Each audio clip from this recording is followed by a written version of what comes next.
From the CISO series, it's Cybersecurity Headlines. These are the cybersecurity headlines for Wednesday, March 18th, 2026. I'm Rich Straffolino. Energy Department to release first cyber strategy. According to the acting director of the Office of Cybersecurity, Energy Security, and Emergency Response, Alex Fitzsimmons, the U.S. Department of Energy will release a strategic plan soon for how it intends to protect the energy grid from cyber attacks. This will supplement the recently released National Cybersecurity Strategy, which focuses on sector resilience. Fitzsimmons said this will rely heavily on public-private partnerships. The strategy will also outline areas of investment for defensive AI deployments in the space, with Fitzsimmons noting that we're already seeing an increase in adversaries using it offensively. Tech giants sign on to fight scammers. One of the pillars of the new U.S. cybersecurity strategy is a greater public-private partnership to combat transnational cybercrime organizations. We're seeing that with the Energy Department. This is an extension of this larger strategy. We're already seeing one example of this in practice. The Online Services Accord Against Scams was signed by some of the biggest names in the industry, with Google, Microsoft, Meta, Amazon, OpenAI, Adobe, and Match Group all on board. This accord calls for increasing information sharing about scams seen on their individual platforms, both with others in tech and law enforcement agencies. Each company is also committed to deploying new fraud detection tools and introducing new security features to users, then sharing any best practices from those with their fellow signees. It also calls for clear reporting mechanisms for users. The accord is voluntary with no enforcement mechanism. Font rendering hides malicious commands from AI in plain sight. Researchers at LayerX released a proof-of-concept attack that uses custom font remapping and CSS to fool LLM-based tools while keeping a payload in clear sight in the browser. This takes advantage of the fact that an LLM looks at structured text rather than a full-page render. AI tools scanning the POC's HTML only see meaningless, unreadable content, but when it's rendered, it shows malicious instructions for a user. LayerX found the approach worked on most major models from ChatGPT, Claude, Copilot, Gemini, and Grok. LayerX presented the findings to vendors in December, but most found this issue out of scope, saying it was a social engineering attack, with only Microsoft accepting and addressing the finding. New tactics spotted for leaknet. The leaknet ransomware operation has been active since the end of 2024, but it's expanding its bag of tricks. ReliaQuest spotted the group using a bring-your-own runtime attack, using the legitimate open-source Deno runtime for JavaScript and TypeScript to deploy a malware loader. The group first gains access through a click-fix social engineering attack, then it uses the Deno-based loader to load a JavaScript payload into memory, thereby minimizing forensic evidence. Once executed, the malware connects to a C2 server to extract a secondary payload. And now a huge thanks to our sponsor, Adaptive Security. This episode is brought to you by Adaptive Security, the first security awareness platform built to stop AI-powered social engineering. Attackers don't need malware anymore. They need trust.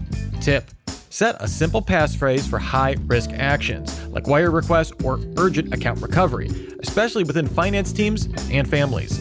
If the caller can't answer it, pause and verify. Adaptive runs deepfake and phishing simulations, so employees practice this before it's real. Learn more at adaptivesecurity.com.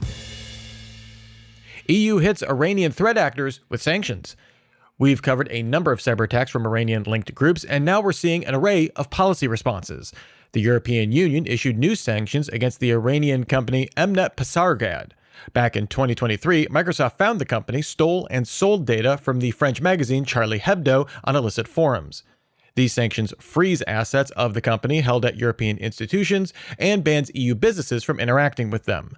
The EU also issued sanctions against two Chinese firms.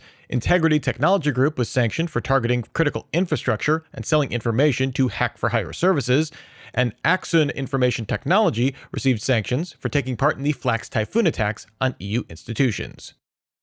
China Nexus dwelling for years in military networks.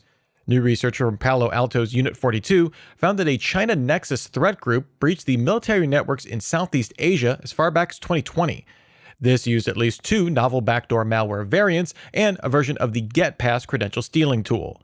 The attackers used this access for highly targeted intelligence collection, looking for specific files on military capabilities, organizational structures, and collaborative efforts with Western armed forces. The operators use multiple Dropbox accounts as dead drop resolvers, allowing them to post to legitimate services with embedded domains to hide activity.